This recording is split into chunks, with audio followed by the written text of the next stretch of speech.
Hi, today I got a really good build for you. We're going to upgrade a Dell Precision 5810. The 5810 that we have here has a Xeon 1650 V3, a pretty decent processor. We are going to also upgrade the memory. So it has 12 gigabytes of memory and 3 memory modules. So the problem with that is that the 3 memory modules are only covering 3 of the 4 channels. So you're missing out on a lot of performance. If you have, for example, only single channel memory in this system or most workstations, you can be losing about 50% of your performance. Dual channel, you're still giving up 25 to 35% of your performance. It's kind of application dependent. So the more graphic or the more memory intensive the application, the more performance you're going to lose. So what you want to do ideally is make sure you have at least one module in each of the 4 channels. So in this particular system, that would be 1, 2, 3, and 4. Now it's going to be different for every system, so you're going to want to check to find out which channels or which slots are for which channel. So it's usually going to be start with 1 and they're color coded. So if the first channel is a blue channel, then if you put 1 in each of the blue channels, you're probably good.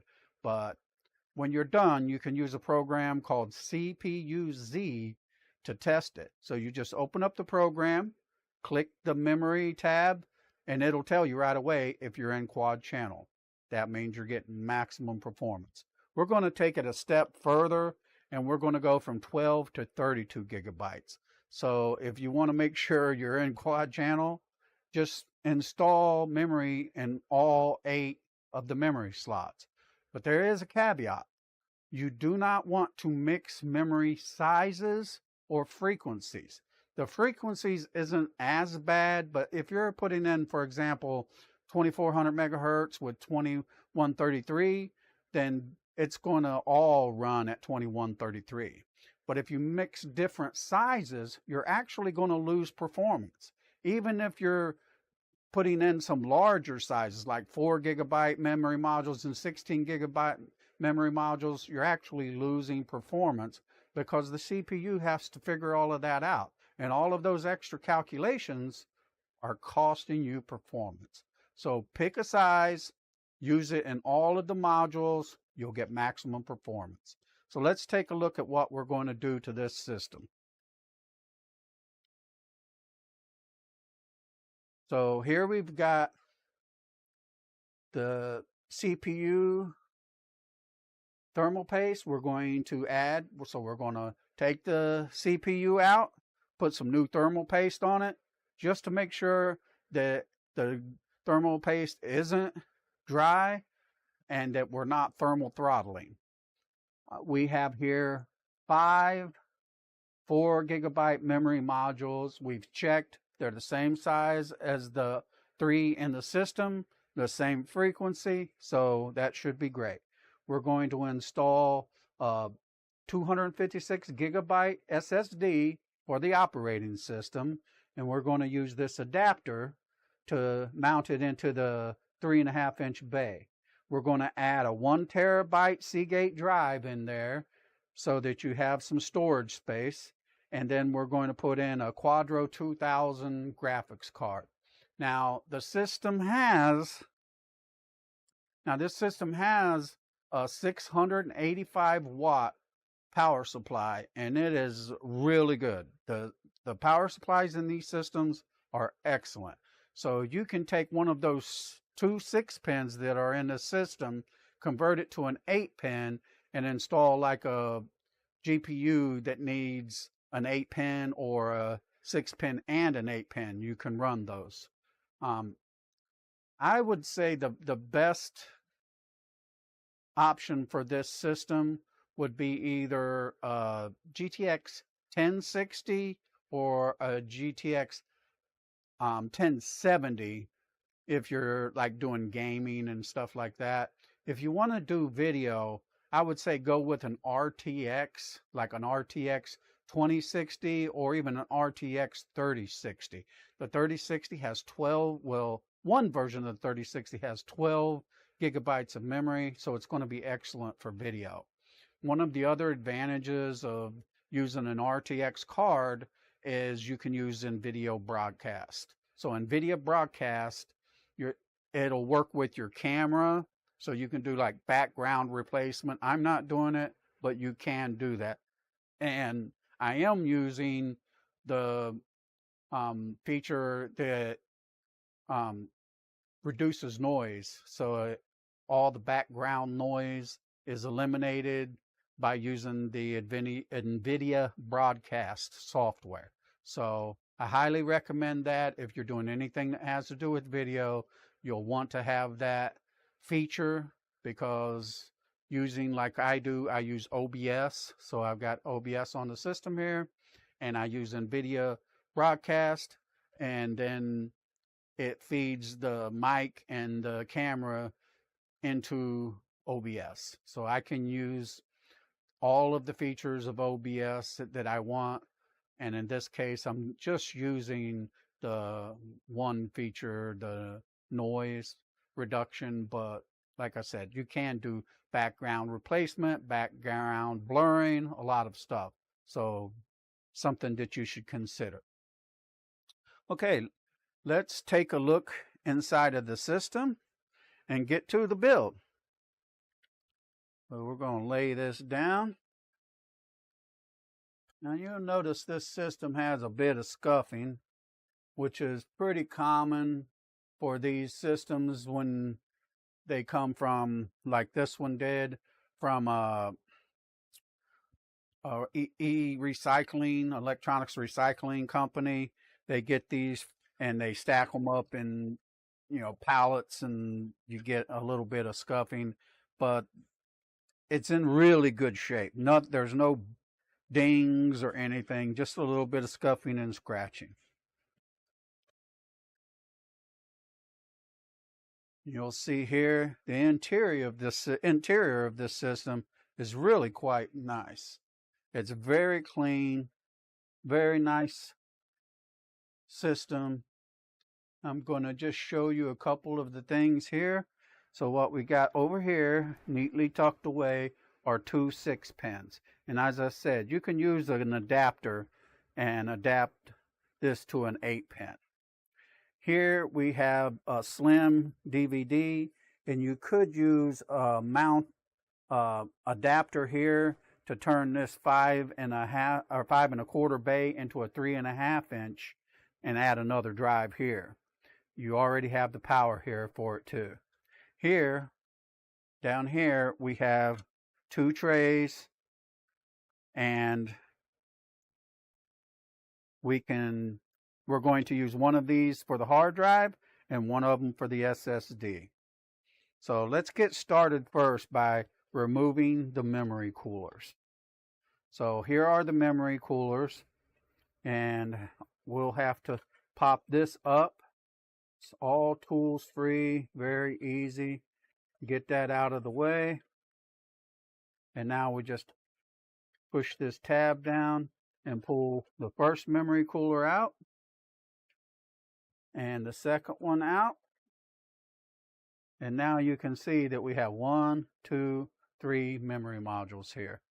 So all we're going to do is fill the rest of the slots so that we have a total of 8 memory modules and a total of 32 gigabytes of memory. You're really not going to have many situations where you need more than 32 gigabytes. So you're not going to have to go out and look for more memory. You can just work with this just like this. If you're doing video editing and you want a little bit more memory, that's fine. Just go out and get 8 gigabyte modules and replace these, and you'll be good. So you want to line up the notch here with the notch here. Some of them will go this way, some of them will go this way. So just make sure you line it up, put it in there gently, and then just push it down till you hear it clip. And then just make sure these are clipped in good. You always want to make sure that everything is clipped in really good. Now they go the opposite way on the other side. So again, we're just going to set it down in there gently. You never want to force it. And then we're just going to push it down and pop it in. It always clips nice. I noticed that on some boards, you don't get that nice popping click sound, but on the systems like the HP workstations, the Lenovo workstations, and these Dell workstations, it seems the modules really fit nicely. They clip down in there. It's just a beautiful thing. So yeah, really nice. So now what we want to do is we want to replace this CPU thermal grease. So we're going to go down in here and let's take a closer look at that so you can see what it looks like up close. So there it is, and you can see down here these little screws, and they are spring loaded. So when we put this back in, you don't want to go crazy on tightening it up, and you also want to be very careful that you line them back up. So line it up carefully. You don't want to damage the motherboard. So just be really careful about that. But that's what we're going to do. We're going to take these out, these 4 screws, so we can get to the CPU. Now after I take this out, we'll have another look down in there.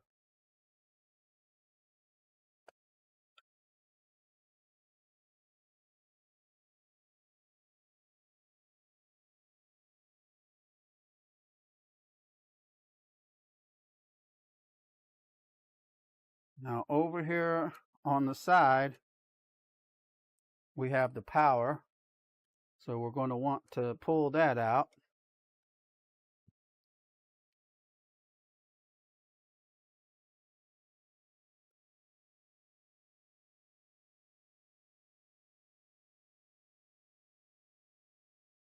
This one's in there really good.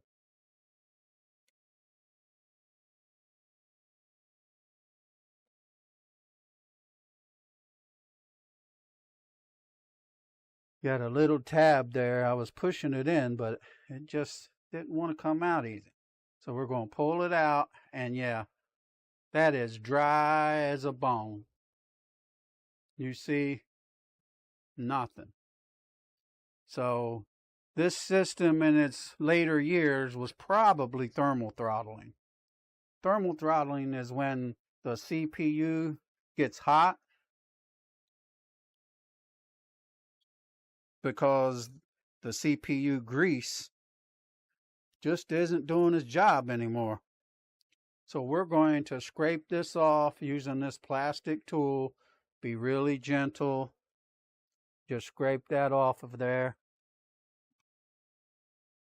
Get me a trash can here. And after we get the worst of it off, yeah, it's just flaking off. And that's telling you that it is super, super dry. And that's just not what you want.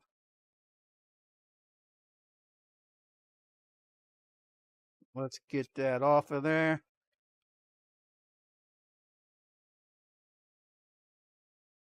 And once we get it cleaned up a bit, like this, we're going to use a little bit of alcohol so we can get the rest of that off and get it as clean as it can possibly be. So now let's take a look down in here at that CPU. And you can see it down there. This is the CPU. There are two little arms here that you just push down and you can pop them out. So let's push it down, in, in, and we're just going to release it like that.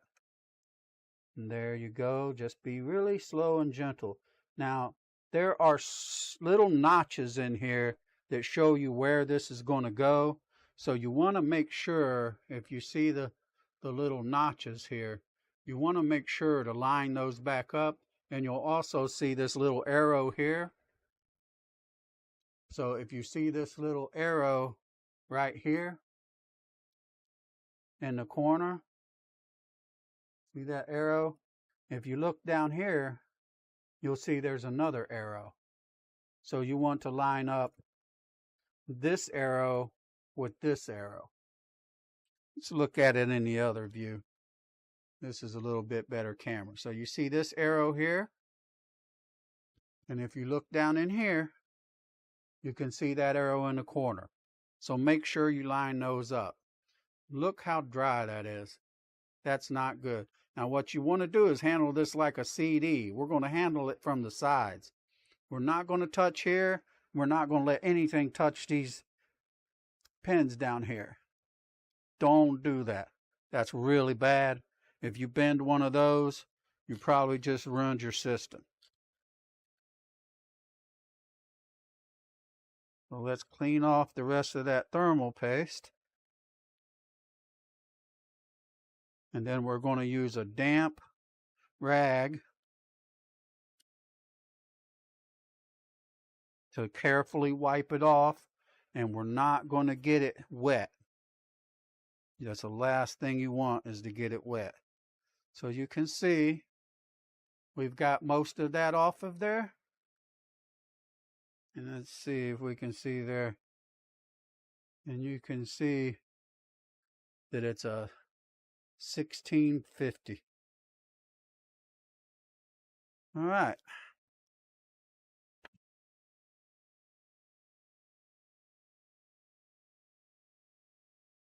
Now let's just clean off the cooler. Get that as clean as we can. Do not want that to have anything left on it. We'll set it aside. Let that dry off a bit. We're going to wipe this off. Get it nice and clean. Dry it a bit. And then we're going to set that aside too. Do not let it get dirty. Do not put it in while it's wet. Even any chance of being wet, just don't do it. So we're going to let that sit a minute. And we're going to talk about, or just repeat what we've already said. You don't want to let anything get in here at all. Make sure that you keep everything, your whole area clean, and don't let anything get down in there while you're doing this. So we should be dry now. And again, if you look here, we're going to line this little arrow with this little arrow. And we're just going to put it back in there super gently. It goes in really easy. It's super easy to do, but you just want to be really careful. Do it very gently. So now we've got that in there. We can pop that one in there. No, we didn't get it all the way in. Let's go again. This has to be on top of it. So there you go. We've got the first one down. And again, it's all about slow and easy, very gentle. There's no reason to force anything. Now we're going to put the thermal paste in there, grease, whatever you want to call it. And there are about 1 million opinions on how to do this, okay? Personally, I like to use a lot, but you don't want to go overboard. But way I do it is just like a 5 die. Because the thing is, thermal paste is non-conductive. So you don't have to worry about it ruining anything. It's not going to hurt anything. So as long as you don't get like insane about it, it's not even going to be really dirty. It might overflow just a little bit and it's not going to hurt a thing. What you don't want is for it to not cover the entire CPU. That's really bad. You're going to have thermal throttling, especially when you're doing CPU intensive tasks, which is when you really need your CPU to work its best. So the next thing we're going to do is we're going to very carefully line these up. Okay? We want to be super careful about lining this back up.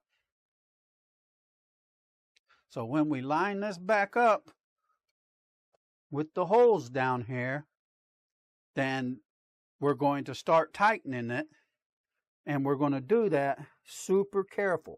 So really easy down in there. Line it back up. Now you don't want to tighten one of these down all the way. What you want to do is just start the first one and then go across and start the second one. And then again to the next one, and then across to the last one. And the reason we're doing that is because we want the thermal paste to spread evenly. It's very important that it does not like squirt all out of one side, because then what good are you doing? So we're just going to tighten each one a little bit at a time, be extra cautious, make sure that they're all going in evenly. So the thermal paste is spreading evenly. I think we've got it. There we go. It's in there really good. Now you don't have to torque these down. You want them tight, but just like this tight, just like finger tight, not crank. Don't crank those. There we go. Now this is super easy to put back in. We're just going to slide it back in careful, make sure it's lined up, and there you go. Now we've got two things done. We have the memory installed.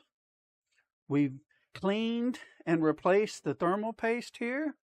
So we're getting there. We're making good progress. Next, we're going to put in the hard drives. So the first hard drive is going to be super simple, because all we're going to do is clip it in here and drop it down in there.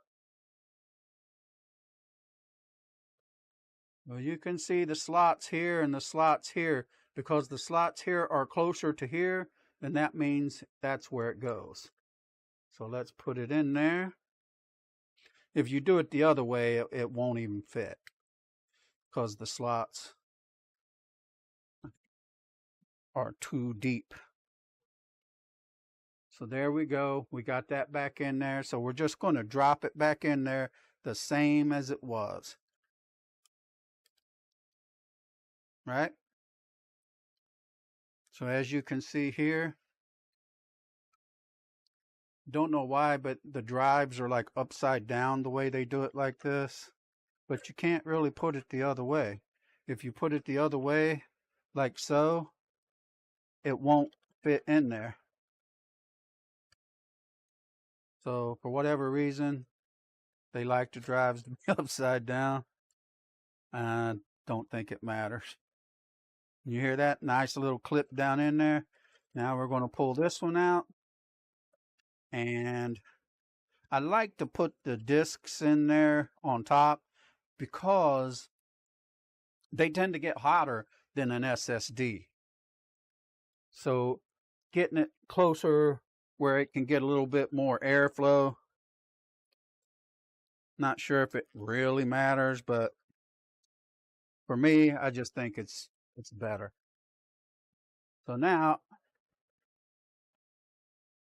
as you can see, this is not going to fit. Just not going to fit. Right? And that's where the adapter comes in.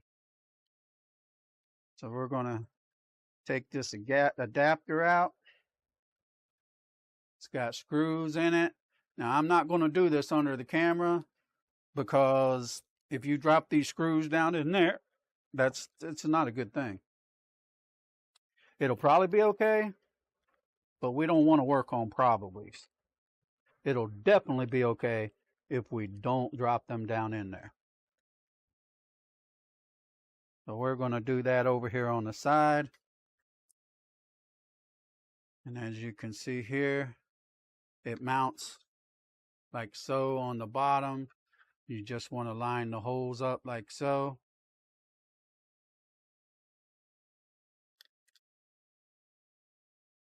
And then put the screws in there. We got 4 screws.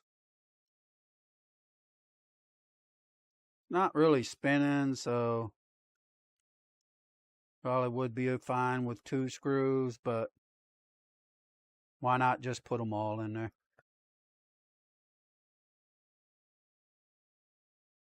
Don't be lazy.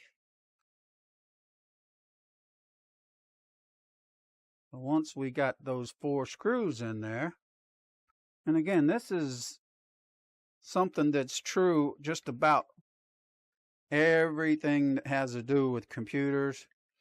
Don't crank this stuff. It doesn't need to be cranked down. Just finger tight. Just snug it up good and you'll be all right. Don't want to crank them down. And again, we're going to slide this down in there like so. So we want to make sure that this is on this side. If we put it over like this, then you'll see part of it is under this. So they're kind of forcing you to do the right thing by the way these are set up.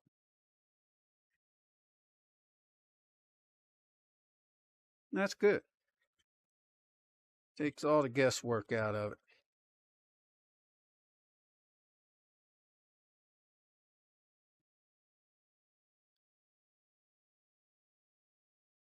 Just make sure you get it lined up and you actually get everything in there the way it's supposed to be.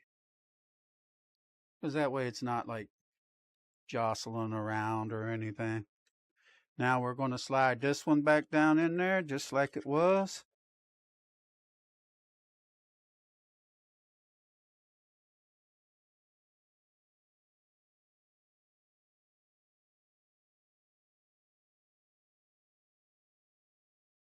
So easy, huh? Not? There we go. And there it is, clipped right back down in there. Now, it already has these hooked up. Typically, the blue one is going to be for the operating system. That'll be on the, if it's like blue or red, a different color, it's probably going to be on the first channel. So put it there. And then we're going to do the second one.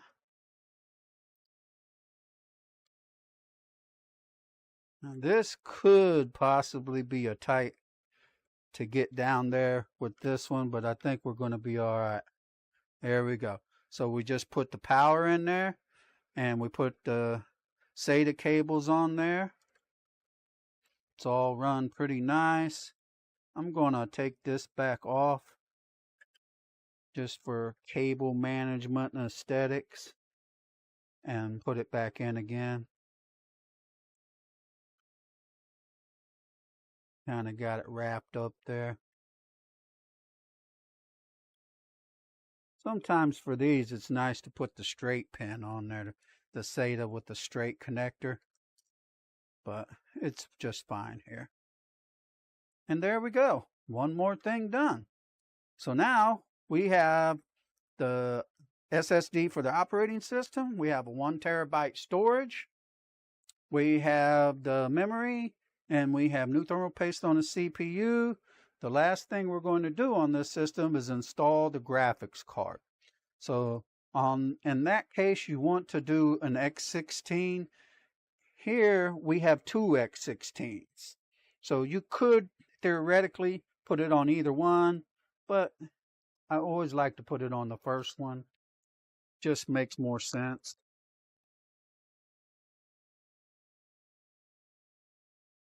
That also leaves this open for like an extra card. You could put another card in there. And you can see right here, they both have power up to 75 watts. So you can easily put like some of the graphics cards that don't require power. They're going to get plenty from these. GTX 1050 Ti, something like that.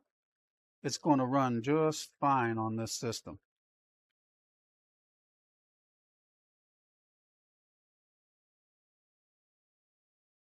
All right. And there is a Quadro 2000. Now you want to pop this there's a little latch over here. So we're just going to pop that out. And we're going to pull this one bracket out. And then we're going to line it up very carefully. So push it all the way over to the back and line this up very carefully. And when you see it's lined up here and here, we're going to very gently push it in there. You hear that snap in there. Very important that you're very gentle. You don't have to force things. If you're forcing it, you're almost 100% doing it wrong. So don't force it. Just put it in there gently. It's going to go in. Now, if you're going to take it out, if you look here, let me switch to the other camera and you'll see what I'm talking about. If you look here, the graphics cards have little tabs like this. Different systems have different tabs, but you have to pull this back. Otherwise, you can't pull this out. You're going to break something. So don't force it. So if you have to take it back out, make sure you slide that little tab over just a little, and then you can pull it out. All right, so there we go. We got the graphics card in. We've got all of the memory. We've got the CPU taken care of with new paste. We've got an SSD. We've got a hard drive for storage. And here is what I was talking about earlier. You can actually put an adapter in here and turn this from a 5 1/4 bay to a 3 1/2 bay. So if you're interested in doing that in the future, just look for a 5 1/4 to 3 1/2 adapter. And that's what it is. And you can see already set up with the power for it. And if you pull this here off, you'll see where the SATA cables are connected. So there's a little button right there, and if you push that, you can pull this up, and you'll see down here, there they are. There are SATA ports. Let's take a closer look just so you can see what that looks like. So if you look down in here, there they are. You could actually put in 3 more drives. I don't know where you would put them, but in theory, you could. You could definitely put 2 more. You could definitely put 2 more of the SSDs in there. You just split the power. So what you would do if you wanted to put 2 more SSDs in, you can put the adapter in here, and then they have a second adapter that goes from 3 1/4, and it holds 2 SSDs. So that's something that you could definitely do. But you would need a power adapter here, and it just plugs in here, and it turns that into 2. I can show you what that looks like. I'm pretty sure I have one.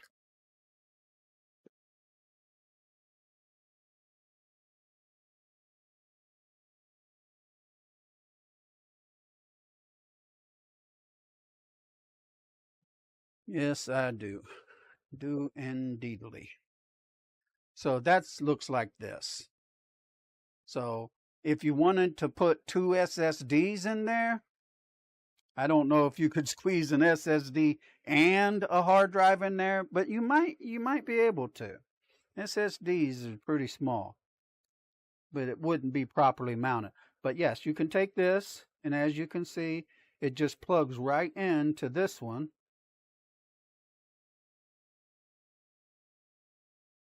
And there you go. Now you got two. Perfectly fine.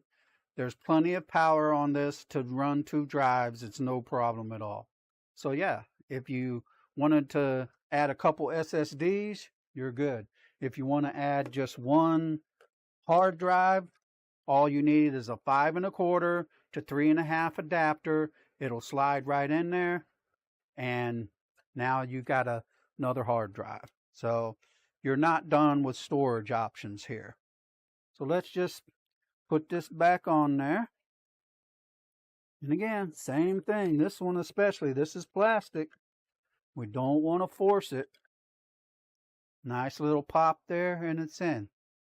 So last thing we have to do is put our memory coolers. So there's a bank of fans up here in the front, and it blows the cool air through here for the memory.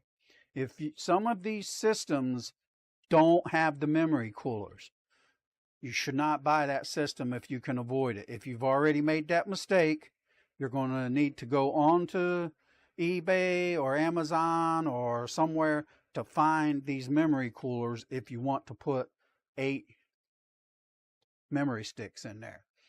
It will get hot. They highly recommend that you have 8, if you're putting 8 memory modules in there, that you have the coolers. So okay, we're going to put it back in right over here. There's a little notch. You'll be able to see it. Put it in there gently, and it just pops right in there. Same thing here. There's another little notch over there. We're just going to stick it in that notch. And then nice and gentle, we're going to pop it back down in there where it belongs. And there it is. Now this has these 2 notches here that slide in here. So we're going to pop this up. The notches go here. So these go in this notch, and this goes over these little rods here. So make sure you do both of those. And then there it is. It's all back together. Let's just tuck that back up in there nice and neat for whenever you want to add another drive. So there you go. I hope you enjoyed this. It's a really good and very solid system. They're super overbuilt. They're heavy, they're solid. They have these cool handles so you can hold stuff or hold them when you move them around. The power supply, from what I've heard, and I believe it, they're really overbuilt. So they can handle a lot more than cheap power supply. So all power supplies are not created equal. A lot of power supplies, especially your cheaper ones, they claim to have more power than they do. They cannot produce the power that they claim, and you will destroy your system. So with this, you're not going to have that problem. One of the other cool things about it is this system comes with a 425 watt, 685 watt, and I believe an 825 watt power supply. But because of this that I just showed you a minute ago, the cables are all plugged into a board here. So you have a power board here. And this power board, let's take a look again at that. This power board is in the system. And you pull the power supply out, and it has no wires, no anything on it. And so you don't have to change this. You don't have to mess with this at all. But the only problem was that with that is it's proprietary. So you have to use another power supply. You can find them on eBay. What I have recently done is on a different system is switch the 425 to the 685 so that it can run a better graphics card. So if you've got a 425, sometimes it won't have this adapter here for the two 6 pins, so you may have to purchase that separately. Every adapter is not going to work. Make sure it says it'll work with this system or the system that you have. But yeah, it's pretty cool. It's a very nice system. Really a solid choice. And even today, it's going to meet the needs of most people. It's not like a totally high-end gaming system, and it's not a super awesome best video editing rendering system that money can buy. That's not what it is. What it is a very solid, very reliable system that you can buy on a budget. So if you like this system, if you like this video and you'd like to buy this system, take a look down in the description below. There's going to be a link to this exact system, not something similar. It will be this system that you see in this video. Most of the systems that I'm building on my channel now are on my website, jamesturnertech.com, and you can go buy the same systems that you see me build or upgrade on my channel. So you know this system has thermal paste. You know what kind of CPU is in it. You know what kind of memory. You know I matched the memory. You know I filled all 8 channels. I'm not trying to like skimp out and you're going to get a system that doesn't have quad channel. That's not what you want. The last thing we're going to do, I'm not putting it in the video, but I'm going to put Windows 10 Pro on the hard drive. So you're not going to have to install Windows. You're not going to have to do anything except plug it in. I will say, if you want a better graphics card, by all means, as I mentioned earlier in the video, a 1060 6 gigabyte is a very solid choice. A 1070 is also a decent choice. It's a little bit faster, a little better. Could be CPU bound. It's going to be really close. If you're doing video, again, 2060 12 gigabyte or a 3060 12 gigabyte, that's going to be your best option for video editing and rendering. All right, thanks for watching. Please like this video, subscribe to my channel, buy this computer, or if you know someone who needs one, let them know. It's going to help me make more of these videos. You can check the pricing. I'm not making a ton of money off of these systems, but what it does allow me to do is buy the next system so that I can make another video for you. So I like doing that. I hope you'll support my channel, and I'll see you next time.